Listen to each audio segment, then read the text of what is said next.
আসসালামু আলাইকুম প্রিয় দর্শক, আজকে দুটো উপনির্বাচন হলো, একটা বগুড়া 6 আর একটা শেরপুর 3। বগুড়া 6 আসলে আমাদের যে সাধারণ নির্বাচনটা হয়ে গিয়েছিল, সেই নির্বাচনে জনাব তারেক রহমান সাহেব প্রার্থী ছিলেন, উনি জিতেছিলেন এবং উনি একাধিক আসনে জিতেছিলেন বলে উনি ঢাকার আসনটা রেখে বগুড়ার আসনটা ছেড়ে দিয়েছিলেন। কাজেই সেখানে একটা উপনির্বাচন হয়েছে।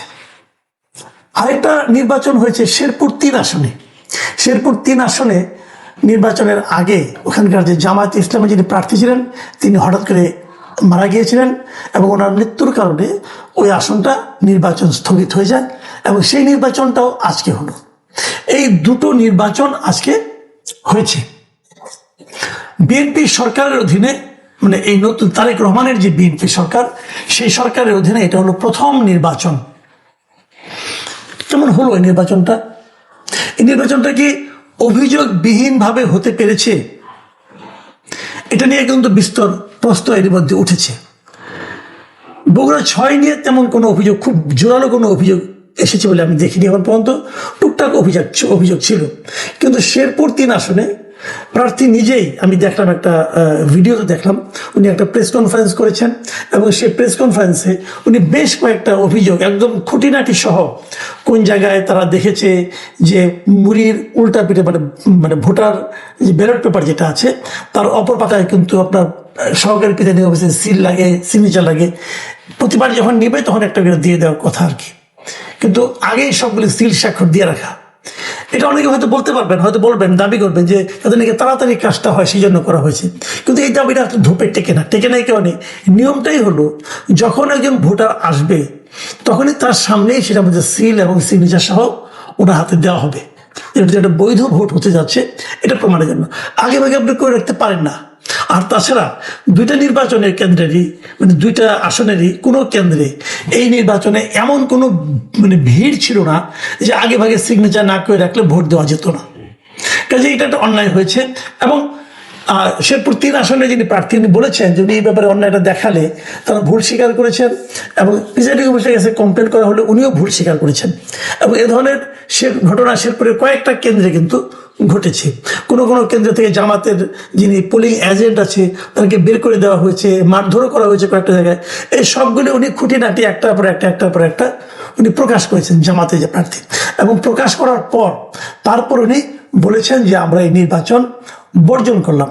ভেবে দেখুন, দুটো নির্বাচন মাত্র, মানে দুটো আসনের নির্বাচন, তার মধ্যে একটাতেই বর্জন, মানে প্রতিদ্বন্দ্বী প্রার্থী নির্বাচন বর্জন করেছেন, মানে 50% আসনেই বর্জন হলো আর কি। কাজটা কি ভালো হয়েছে? মানে ভালো বলতে আমি প্রশ্ন করেছি, বর্জনটা ভালো হয়েছে কিনা সে আলোচনা না। আলোচনা হলো বর্জনের মতো ঘটনাটা ঘটলো কেন, সেই আলোচনা। কি এমন ঘটলো? একটা নির্বাচন করবেন ঠিকঠাক মতো, তাও কেন পারবেন না? নির্বাচন কমিশন বলেছে আন্তর্জাতিক নির্বাচন তারা করতে চান, করবেন। এবং তাদের ভাষাটা কি, আমার তো নির্বাচন কমিশনের ভাষাও পছন্দ হয়নি। আমি একটা নিউজ পড়লাম, সেই নিউজে বলা হয়েছে যে নির্বাচন কমিশনের সচিব তিনি বলেছেন যে আমরা খতিয়ে দেখা শুরু করেছি। I already asked for the report from my respected officer, that's all। মানে উনি ওখানে খবর নেওয়া শুরু করেছেন। দেখুন, দুটো মাত্র নির্বাচন, তো আপনি কি সবগুলি কেন্দ্রে আপনারা কি সিসিটিভি বসিয়েছিলেন? পড়াতে পারতেন, বসিয়েছেন কিনা আমি জানি না। যদি বসিয়ে থাকেন আপনার তো দেখার কথা। আপনি রিপোর্টের জন্য ওয়েট করার দরকার, ঢাকায় বসে আপনি বুঝতে পারেন কি হয়েছে, যে অভিযোগগুলো এসেছে, অভিযোগগুলো কেন আসলো। তো এই যে বিষয়গুলো, আমি কি বলবো, এই যে ভাষায় তারা কথা বলতেছেন, এই সচিব আরো বলছেন এটা তাদের রাজনৈতিক ব্যাপার, এটা নিয়ে কোনো মন্তব্য নেই। মানে তাদের ব্যাপার, এটা রাজনৈতিক ব্যাপার। মানে পুরো জিনিসটা উনি এমনভাবে হ্যান্ডেল করছেন যে পদ্ধতিটাকে দেখে না আমার মাঝে মাঝে মনে হয় যে আওয়ামী লীগ আমলে যে ইলেকশন কমিশন ছিল তারা যে ভাষায় কথা বলতো, যেরকম নিষ্প্রিয় একটা আচরণ দেখাতো কোনো অ্যাকশন নেওয়ার ক্ষেত্রে, এদের মধ্যে সেই একই ধরনের আচরণ যেন ভর করেছে। মানে এই নির্বাচন কমিশনের যোগ্যতা নিয়ে, মেরুদণ্ড নিয়ে, সিনসিয়ারিটি নিয়ে আমি কিন্তু আগেও বহুবার প্রশ্ন তুলেছি। আমার কাছে কখনই মনে হয়নি এরা খুব একটা স্মার্ট করে ইলেকশন কমিশন এটা হয়েছে, আমার কাছে একবারের জন্য মনে হয়নি। আমি বহুবার জাতীয় নির্বাচনেও তারা ভোটার তালিকা ভোটারের মানে কত পার্সেন্ট ভোট কাস্ট হয়েছে এটা তারা প্রকাশ করতে কিন্তু পুরো প্রায় 24 ঘন্টা লাগিয়ে দিয়েছিল। ওটা নিয়ে আমি প্রশ্ন করেছিলাম। এবার কিন্তু আর সমস্যা হয়নি। এবার কিন্তু রেজাল্টের আগে ভোট কাস্টিং এর মানে কত ভোট কাস্ট হয়েছে এবার জানাতে পেরেছি। এবং আমি তো বললাম আমি যত নির্বাচন দেখেছি কখনোই এমন হয়নি যেটা নাকি গত জাতীয় মানে ফেব্রুয়ারি নির্বাচন হয়েছিল। কারণটা কি ছিল আমি সেই কারণটাও আমার সন্দেহটা আমি বলেছিলাম। সেই সন্দেহটা ছিল বেসিক্যালি ওই আপনার গণভোটে বেশি ভোট দেখাতে হবে এটার কারণে। এটা আমার ধারণা ছিল। ওই ধারণার বিপরীতে এখনো কোনো তথ্য প্রমাণ পাইনি এবং কেউ দাবিও করেনি কি কারণে কি হয়েছিল। কোনো ব্যাখ্যাও কিন্তু ইলেকশন কমিশনের কাছ থেকে আমরা পাইনি যে কেন কত ভোট কাস্ট হয়েছে তার কথা বলতে, সেই ফিগারটা বলতে তাদেরকে একদিন অপেক্ষা করতে হলো। যাও, এবার অবশ্য তারা সেই কাজটা করেনি, এবার শুরুতেই বলে দিয়েছে। কিন্তু প্রশ্নটা আমার অন্য জায়গায়। সেটা হলো একটা নির্বাচন আপনারা কিন্তু ঠিকঠাক মতো করতে পারলেন না এবং সেখানে অভিযোগ আসলো। জামায়াতের আমির নিজেও অভিযোগ করেছেন। জামায়াতের আমির তার ফেসবুক পেজে বলেছেন যে দলীয় সরকারের অধীনে বগুড়া 6 উপনির্বাচন ও শেরপুর 3 আসনে সাধারণ নির্বাচন অনুষ্ঠিত হয়েছে। দলীয় সরকারের অধীনে নির্বাচন কি হতে পারে তার বিভৎস রূপ ইতিমধ্যে জাতির সামনে চলে এসেছে। ভেবে দেখুন, উনি জামায়াতের আমির কেবল না, উনি কিন্তু সংসদের বিরোধী দলীয় নেতা। তার মানে উনি এই নির্বাচনকে কিভাবে মূল্যায়ন করছেন?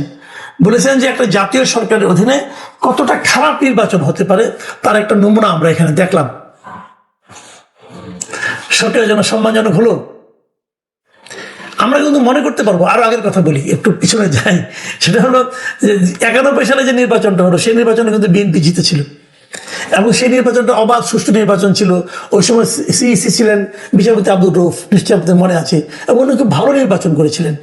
কিন্তু এই বিচারপতি আব্দুর রউফ যখন নাকি মাগুরায় একটা উপনির্বাচন হলো সেই নির্বাচনটা কিন্তু ভালো করতে পারেননি, বরং সেখান থেকে পালিয়ে চলে এসেছিলেন। সেটাও কিন্তু বিএনপি সরকারের আমলে হয়েছিল। তখন বলা হয়েছিল এবং তারপরে আরো অনেক বছর পরে বিভিন্ন সময় মাগুরা নির্বাচনটা কিন্তু উদাহরণ হিসেবে আনা হয়েছে এবং এখান থেকে যে সিদ্ধান্তে পৌঁছে গেছে সেটা হলো যে দলীয় সরকারের অধীনে কখনো একটা ভালো নির্বাচন হয় না আমাদের দেশে। সেই নির্বাচন কমিশন যত স্ট্রং হোক কিংবা স্ট্রং না হোক সেটা কোনো ম্যাটার করে না। ম্যাটার করে ওই সময় নির্বাচনের সময় সরকারটা কে আছে। সরকার যদি কোনো রাজনৈতিক দলীয় সরকার হয় তাহলে সেই সরকারের অধীনে নির্বাচন ভালো হয় না। সেই যে উদাহরণটা বিএনপি তৈরি করেছিল, বিএনপি এইবারের নির্বাচনটা হয়তো মাগুরার মতো নয়, কিন্তু এই নির্বাচনটার মধ্যে যদি কিছুমাত্র কলঙ্ক থাকে, কিছুমাত্র অভিযোগ থাকে, সেটা কি বিএনপির জন্য বাড়তি কোনো সম্মান বয়ে আনবে? আনবে না। বিএনপি এবার সতর্ক ছিল না, কোনো সন্দেহ নাই। বিএনপি যদি তার দলের লোকজনকে, শেরপুরে যারা নাকি দলের নেতাকর্মী আছেন তাদেরকে ওরা যদি সতর্ক করে দিতেন আগে ভাগে যে আমরা কোনো ধরনের অভিযোগ শুনতে চাই না, জনগণ যে ভোটটা দেবে সেটাই হবে, তাহলে কিন্তু এই দৃশ্যগুলো আমাদের দেখতে হতো না। জামাতের প্রার্থীকে আমি দেখেছি, উনি একদম বিএনপির কোন লোক কি করেছে নাম ধরে ধরে উল্লেখ করেছেন। এগুলো কি বিএনপির নজরে এসেছে? বিএনপি কি তাদের প্রতি কোনো অ্যাকশন নেবে? একটা সামান্য ভোটেও যদি গন্ডগোল ধরা পড়ে ইলেকশন কমিশনের কি উচিত নয় সেই নির্বাচনটা বাতিল করে দেওয়া? মনে রাখবেন, একটা কথা বলি শেষ করি, যে আমাদের দেশের সবচেয়ে আওয়ামী লীগ সরকারের বিরুদ্ধে অনেকগুলো অভিযোগ ছিল, কিন্তু আমার বিবেচনার সবচেয়ে বড় অভিযোগটা ছিল আওয়ামী লীগ সরকার নির্বাচন ব্যবস্থাটাকে নষ্ট করে দিয়েছিলেন। এবং সেই ঘটনার পুনরাবৃত্তি আবার হোক অবশ্যই আমরা চাই না, কিন্তু সেই ঘটনার সূচনা হয়ে গেছে অথবা হচ্ছে এমন কথাও যদি কেউ বলেন, যেমনটি জামাতের আমির বললেন, সেটাও আমাদের শুনতে ভালো লাগে না। আমি আশা করি এই বিষয়গুলির দিকে বিএনপির যারা হাইকমান্ড আছেন তার নজর